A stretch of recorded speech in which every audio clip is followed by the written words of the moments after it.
میں کس کے ہاتھ پہ اپنا لہو تلاش کروں، تمام شہر نے پہنے ہوئے ہیں دستانے۔ سانحہ پشاور 16 دسمبر 2014 کو پیش آنے والا یہ اندوہناک واقعہ ہے جس نے نہ صرف پاکستان بلکہ دنیا بھر کو ہلا کر رکھ دیا۔ اس دن تحریک طالبان پاکستان کے دہشت گردوں نے پشاور کے آرمی پبلک اسکول پر حملہ کیا اور معصوم بچوں، اساتذہ اور عملے سمیت 150 سے زائد افراد کو بے دردی سے شہید کر دیا۔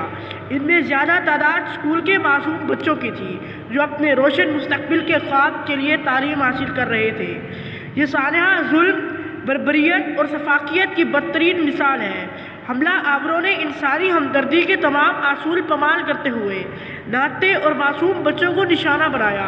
اس واقعے نے ہر دل کو دکھی کر دیا اور پاکستان کے عوام کو ایک گہرا زخم دیا جو آج بھی تر و تازہ ہے۔ میرے عزیز ہم وطنوں، یہ گزرے سال کا قصہ ہمت و حوصلے کا ہے، ایک ایسی کہانی جو ہماری نوخیز جمہوریہ کی بے مثال روح کی گواہی دیتی ہے۔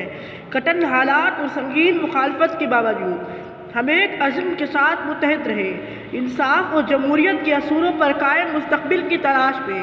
طوفانوں نے ہمیں آزمایا مگر ہم ڈٹے رہے، اور اگرچہ ساحل دور ہے، اس کی سلامتی کی کرن اب ہمارے سامنے ہے۔ مگر آئیے سچ کا سامنا کریں، تاریخ اور دنیا کی گہری نظریں وہ سب کچھ دیکھ رہی ہیں جو یہاں ہوا۔